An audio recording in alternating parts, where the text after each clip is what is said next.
RCX builds it. I was able to build this in a Garage. with a box of scraps!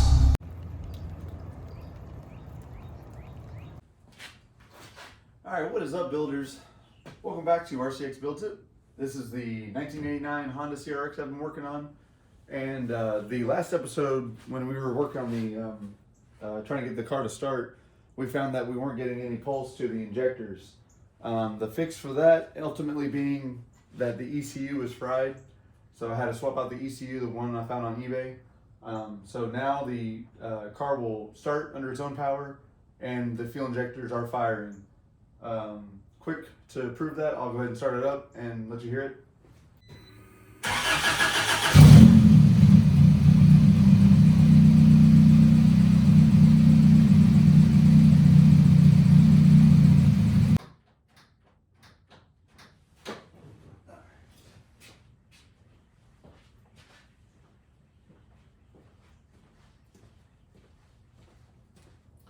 So we do have the ability to start the car now, and it'll start and run. It kind of idles pretty rough right now. I do have a couple codes thrown on the OBD0 ECU, and they have something to do with the throttle position sensor, I believe.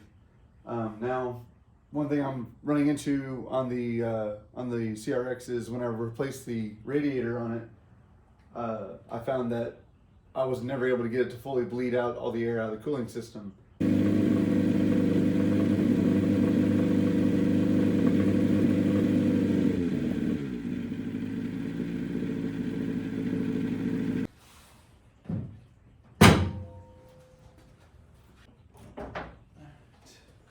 So I put a eBay intake on it just to, I was hoping that was going to help out the idle. It didn't have any effect on it really. Battery is mounted in, intake. I'm trying to think of what else I've done on it beyond putting a new radiator inside of it. But what I'm finding is I believe there might be a head gasket leak, being that I'm getting bubbles in the cooling system, and as you rev it, you can see that. Well, I really don't know that it is the head gasket, to be honest. But I do have a kit that we can use. Let me find it real quick. All right, so this is the kit. This is a combustion gas tester we can use. It's just a dye. But the issue with it, this might tell us if we have a head gasket leak in the Honda. I gotta get the vehicle warmed up, get it to operating temperature, and then we can test it. So this will be the first time I'm testing this out, and this will be me figuring out if it's got a head gasket leak or not. Okay, so instead of having to wait for the car to warm up to operating temperature, I'm just gonna take out the thermostat so that the coolant is flowing freely. I think that'll give us a faster test result. So I'm trying to get that thermostat out, and you can see how just rusty and corroded it is. Looks just like with the coolant and water we were pulling out of it. Pretty gnarly. Okay, so thermostat is out of the thermostat housing. I just threw the screws back in there. I'm sure that's gonna leak because it doesn't have any rubber or any kind of sealant on there. But next I will take the radiator cap off, and it is pretty low in there. We did lose a little bit of fluid taking the thermostat housing out.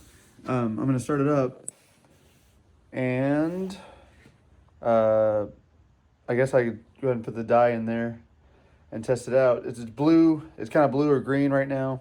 And then once, if it detects any exhaust inside the cooling system, it'll turn yellow. So I'll go ahead and set up the tripod and get that going.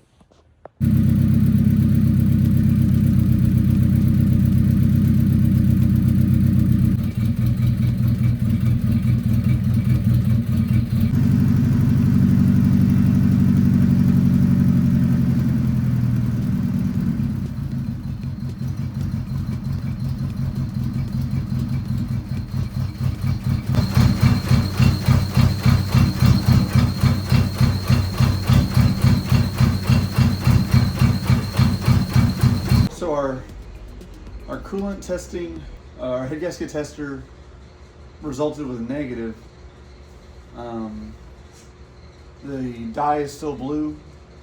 It never turned yellow. I actually ran it out to my truck and stuck this inside the exhaust pipe while it was running, and it turned yellow immediately. Huh.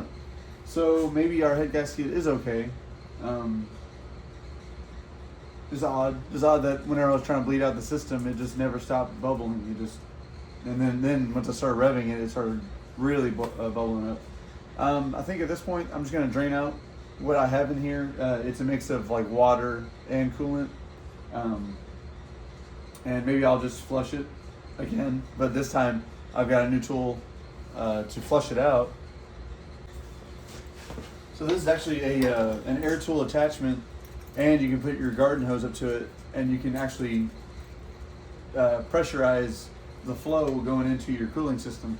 So I'll take off probably the upper radiator hose after I drain out the radiator, and I can subject it to pressurized water and air to get all that funk out of it. Hopefully I can get more rust out because the system is really rusty. You saw the thermostat when I pulled it out of the housing.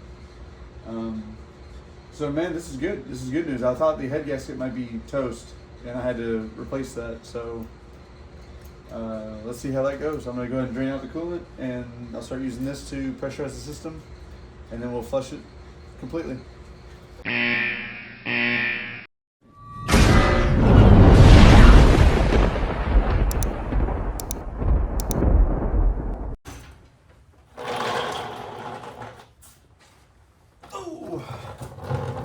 Okay, I've got all the coolant flushed out of it with that little flush nozzle. It worked out pretty well. So it's all clean and dandy inside of it. I've got a new thermostat to put inside the housing. I'll go mess with that later. But right now I'm focusing on getting the transmission dropped out of the Honda. It's nice and high off the ground, so I have lots of room underneath it to get in there. The reason I got to do the transmission drop, I'm thinking, is because the clutch release bearing, the clutch release mechanism, isn't returning my pedal from when I depress it, and the spring inside that is supposed to raise it back up. I removed the clutch cable thinking that it just was stiff, but that didn't have any effect on it. It seems that the arm is just not returning up, or not returning down whenever I pull it up with the cable. So I think ultimately I need to drop the transmission, but I need to get some room to work on it. So put it back up underneath the cribs, and we got it nice and high off the ground now, so it's a little more comfortable to work on. I'll probably get started by just removing the intake and the battery and getting everything on the top of the engine bay out of the way, and then I'll start working down below. Oh no, what is that?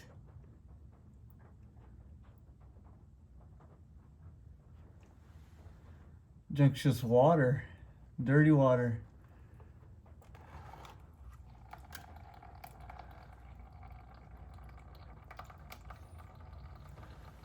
It kind of stinks.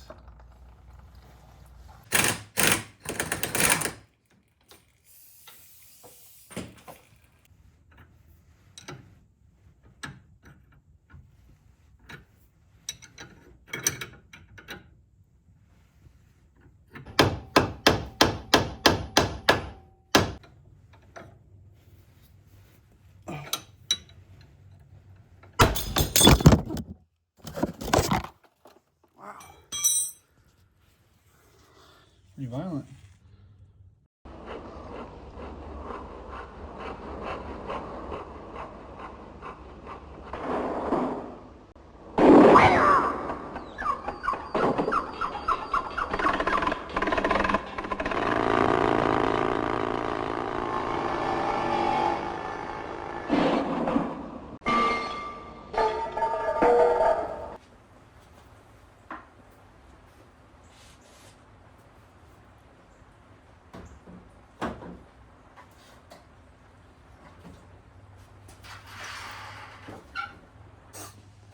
Getting closer.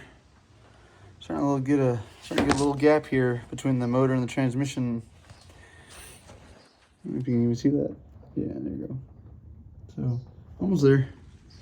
Keep on hitting it.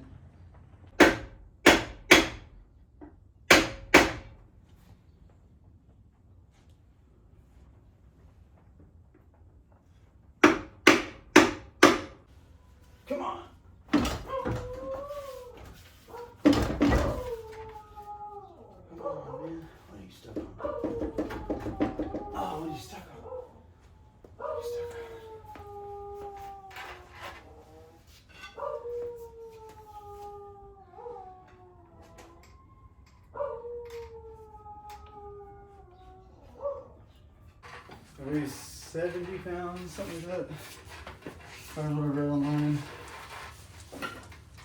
I ain't trying to drop it. Oh, my axe is getting squished. That's fun.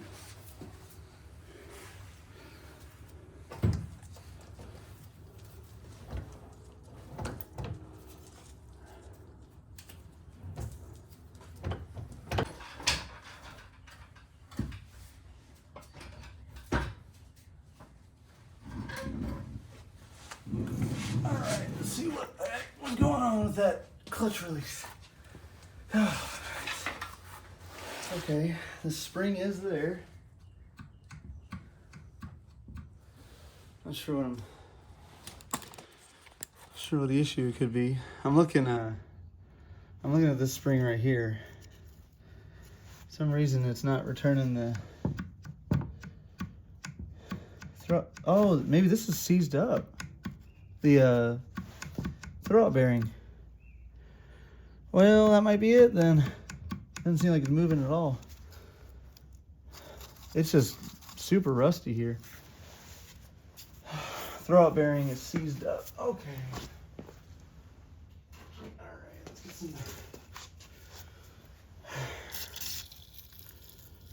Alright.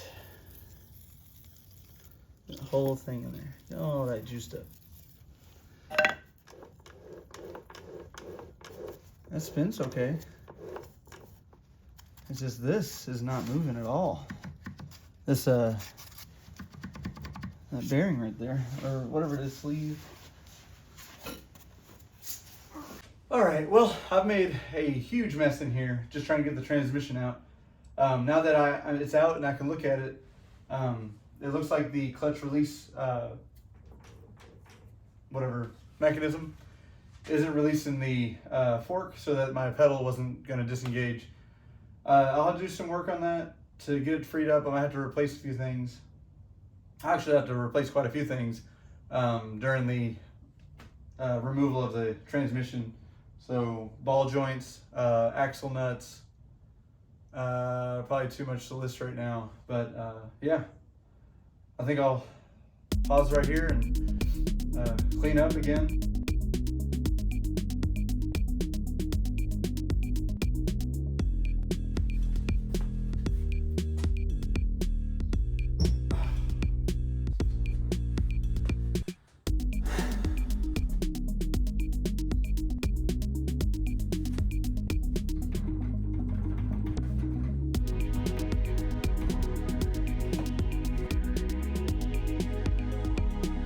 Our CX builds it. I was able to build this in a Garage.